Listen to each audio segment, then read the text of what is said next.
good morning, gentle folks of the South Coast and beyond. We've had a request from Stephen to talk about managing personal energy levels, and once again, a lovely request, and thank you for that. Now, energy is like your finances. We do not have unlimited resources, and therefore, just like we ought to have a financial budget, and you can afford this or you save towards something else, you have to have an energy budget. Otherwise, you do become overdrawn, overspent, and you find yourself in all sorts of difficulty. So how do we know where our energy is going? Stephen, for starters, energy and emotions are very much intertwined. So when you are very anxious or nervous, let's say you are going to write an exam or going for a test of some sort, a driver's license, we know we get ourselves all worked up about it. We're anxious, we're nervous, but we know there's an end date, an end time. And once we have written that exam, it's behind us, we feel, oh, I can relax now. So, but you know that is where your energy has gone. Folks, I hope you can hear my neighbor's rooster once again announcing the day with such enthusiasm and joy. So, Stephen, look at your emotions and recognize the areas where you're overdrawn. So perhaps this is a relationship that's draining. Perhaps there's a person in your life who's very negative and who's constantly coming to you with the woe is me attitude and looking to you to lift them up or unburdening themselves on you. And they walk away feeling an awful lot better, because you have listened and made all the right noises, and they've left their monkeys with you, and they walk around free of these monkeys, as I call them. So it could be a person, it could be someone who is manipulative or bullies you, and that becomes very draining because, again, it leads to anxiety. You are trying to please that individual because they make you feel like it is your responsibility to please them. Perhaps they are over-demanding and you feel you have to run around way beyond the call of duty and what is reasonable and fair to keep them happy. Because if they are not happy, it is your fault. They sulk, they're miserable, they're snappy, and they take it out on you, which again depletes your energy levels. Perhaps it's a job. Perhaps your work is very demanding and you're simply constantly overstretched. Now, we all know certain times of the year, let's say as we get closer to financial year end, certain positions in companies are pushed. They have got to get balance sheets out. They have got to get profit and loss statements out. Perhaps they have to do a huge stock take, and you know already there will be stuff missing that you have to account for. Those kind of things. Yes, they do deplete your energy. But again, as I said in the beginning, you know that all this comes to an end on a certain date, or at least in a certain week. And you know that next month I can start fresh. Things have been done, boxes have been ticked, problems have been discussed and resolved, or at least found a better way to deal with them, and we move on. So those kind of energy demands have a shelf life, they have an end date. Yet if you can't cope with them, you have to look at two things. If this is in a work situation, either, and this is very difficult to admit to ourselves, you are not equipped, qualified, skilled enough for that position, or you need assistance. Too much work has been put on you, and it's unreasonable to expect one person to accomplish that. And that is something you have to sit and assess for yourself and then take it to your superior. Your body. A lot of people battle and are absolutely emotionally depleted about their bodies. The social media portrays how we ought to look and makes everybody out there look so wonderful. The perfect body shape, the weight, the whatever, the tan, not enough tan, the hair. Everything is portrayed to us that this is the goal we should all strive to look like. If you don't, you fall short. Remember, folks, these are unattainable, unrealistic goals. There are a few very fortunate people out there in listeners' land who perhaps look like that, and that's great. But remember, the rest of us mere mortals are who we are, and we have got to be the best version of ourselves that we can be, not that someone else expects us to be. And there's sometimes a partner too. I have had clients, male and female, who have come to me and said, my partner makes snide comments about my weight, either too thin or need to lose some, or will say, oh, look how nice he looks, you should exercise a bit more, or look how nice she looks, you could lose a few kilos, that kind of thing. Just subtle hints, and sometimes overt. There are also instances where your partner may say to you, you're fat, etc. Those are very hurtful, very degrading, and they break you down, and that will also sap your energy. Maybe it's just more personal. Maybe you know you should exercise more. You should eat healthier. You know all these things, but you just don't do them. And that plays, it's like that tape that runs in the background, like a Microsoft program. I'm working on Word, and I'm doing pretty much as I please, but every now and then a window pops up that says you can't do this, or you can't do that, or there is a program that runs in the background in our subconscious. We are conscious, but it's just below the permanent, very obvious consciousness that actually, Lee, you are too fat, to this, to that, to whatever. So if that is the case, then you have to get honest with yourself and say, is this, let's call it message from my subconscious, is that really how I feel? Or has that message been planted by someone else, social media, a person, a family member, that kind of thing? So if it's your body, you have to get honest with yourself, find the time to say, if it wasn't for so-and-so, or this program that I watch, I'm actually quite happy.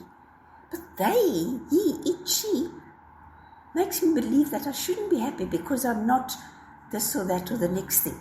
And then you have to address that. Or, lastly, very simply, you've got too much on your plate. Then again, you have to sit down and say, what is on my plate? What is unnecessary? And of the necessary things, how can I prioritize? And allocate your time management, prioritizing, goal setting. That all helps with managing personal energy levels and stress levels.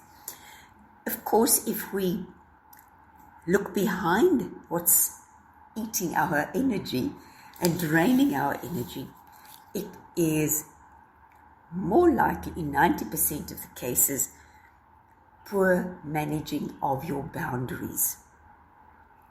We chatted about this, I think, in June last year, somewhere around there. We chatted about boundaries, and boundaries are really at the root of a lot of our issues. So we have a physical boundary, and those are the things where don't get in my bubble.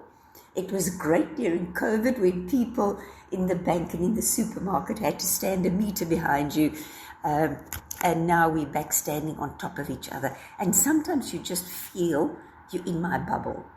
And that is, it leaves you with a feeling of discomfort. And you need to address that if that's happening.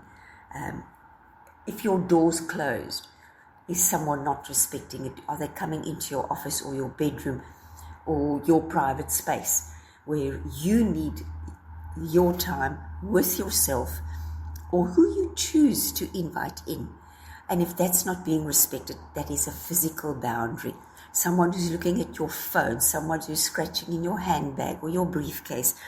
Those are all physical things, physical boundaries that are being ignored and disrespected, and you need to address that. Then again, emotional boundaries. Emotional boundaries is where perhaps someone is oversharing. Someone is always coming to you, telling you all their woes, and either just leaving it with you and you feel so badly for them, or they expect you to make it better.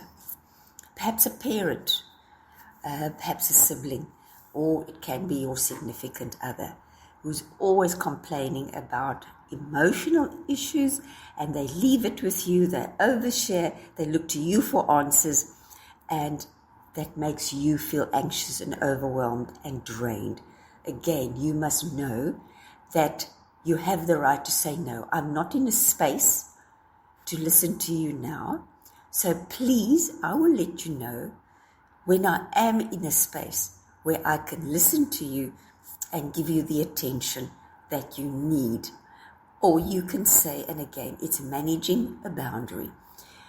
You know, I'm not the right person to talk to you about this. I suggest that you see a professional person, or you discuss it with your superior, your mother, your father, your brother, your whoever. But I am not the person. I am not open to this discussion. And you have to walk away. You have to be consequential. Otherwise, it's don't talk about it, but they talk about it and you listen. And so your no meant nothing. You have to manage a boundary consistently. So look at those relationships where somebody is draining you. And again, I come back, there could be manipulation. Somebody who has manipulated you and has succeeded in making you feel responsible for their happiness, for their success, for their general comfort and well-being. And if you don't, heaven help you, because they will growl, they will snarl, they will sulk, they will ignore you in company, they will make snide remarks, generally make your life uncomfortable, so you feel it is better to acquiesce than not to comply. And it's your emotional boundary. You have to say, enough. These are my boundaries. Like it, don't like it. I really don't care. But this is my life, my space, and I am my priority. You are not my priority. And make that very clear. And then, of course, social boundaries. Who are you socializing with? Who are you associating with? They say we are the average of the 3 people we associate with more. 3 to 5 people. The literature plays around between 3 and 5. So look around you. Who are the 3 to 5 people you spend most of your time with? And then the bottom line is, are they putting logs on your fire, or are they pissing on your fire? Pardon the language, but that's the way it is. And you need to look at the people who are not stoking your fire, who are really making your little fire dwindle and dwindle till there's scarcely a little pilot light left, and you feel depleted and that your little light could go out any moment. So look at those relationships. Is it a person who's always negative? You know, listeners, I've often, and I'm sure I've told you this, shared when I've done public speaking, the analogy of a glass full of clear water and a glass full of black coffee. Now, the clear water is the positive person. The black coffee is obviously the negative person. How much coffee do I have to put in the water to make it cloudy? A drop or 2, not so? How much water do I have to put in the coffee to make it clear? probably 2 buckets and counting. The point is, you will never uplift a person who chooses to be negative and to focus on what is wrong in his or her life or in the world. You cannot. It's not your job. It's not your responsibility. Walk away from it. Shut it down. Move on.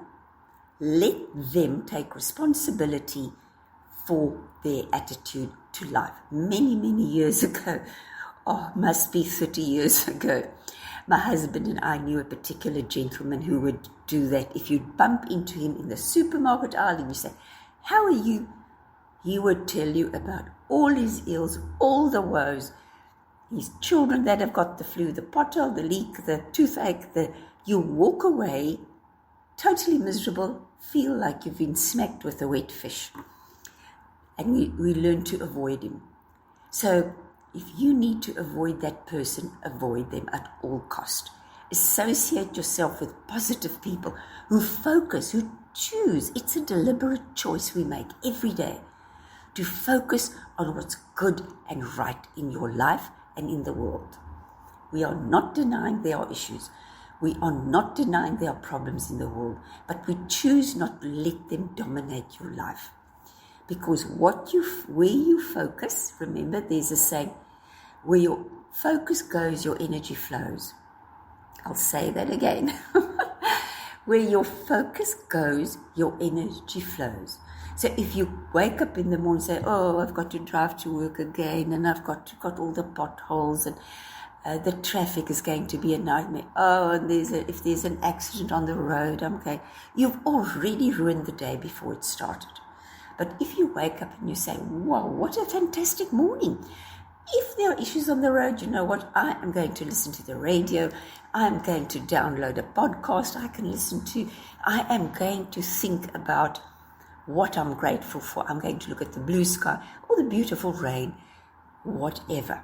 Choose, Stephen, deliberately choose to focus on what's right in your life and in the world.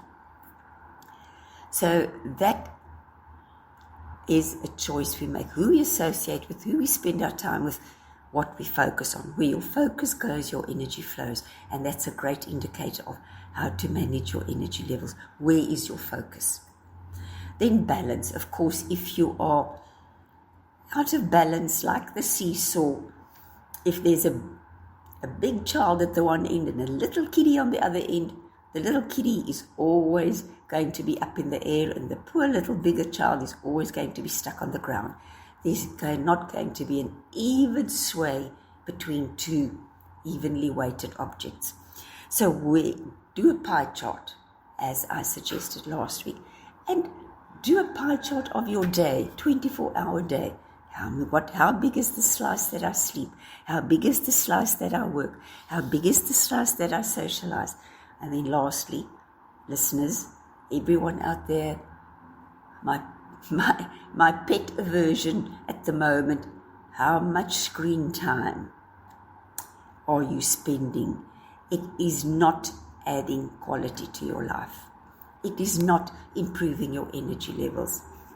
As I mentioned, you burn more calories when you sleep than what you do when you're watching TV or screen time. It is not good for us.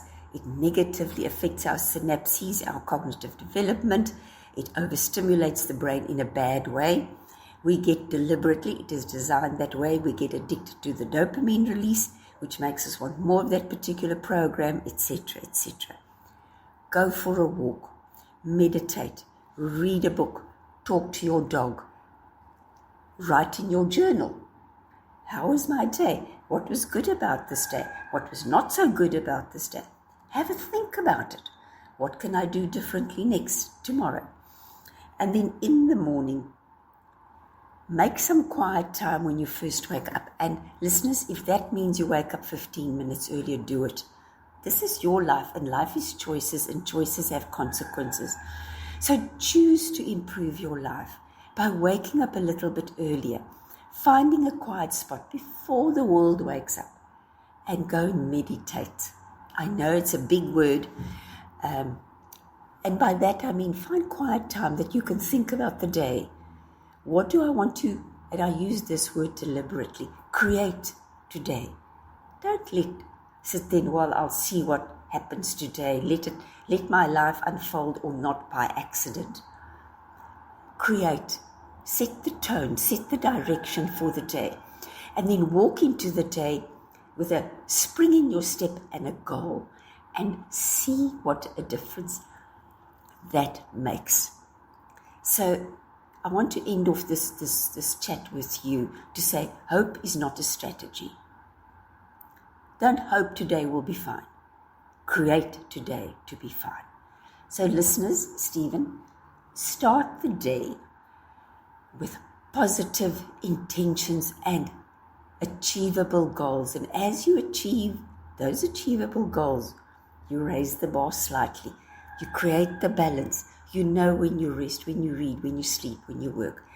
And you know when you have quiet time. And you spend your time with people who lift you, not people who lean on you. And yes, we all like to think, oh, people need me. It's great. They come and bemoan their lot. It becomes draining. And they feel good and you don't. So, Stephen, I hope this helped. I hope this gave you some insights. But as I say, where your focus goes, your energy flows. Where is your focus? If your focus is what must I do today so that I don't upset so-and-so, or analyze, think about it. And please, listeners, as I say, feel free to contact me because you may have a very specific issue that I don't quite hit on the head in these talks because these talks are general, so more people, most listeners, can find a nugget in there that they can apply to their lives. So please feel free to contact me. My number is 082 330 2439.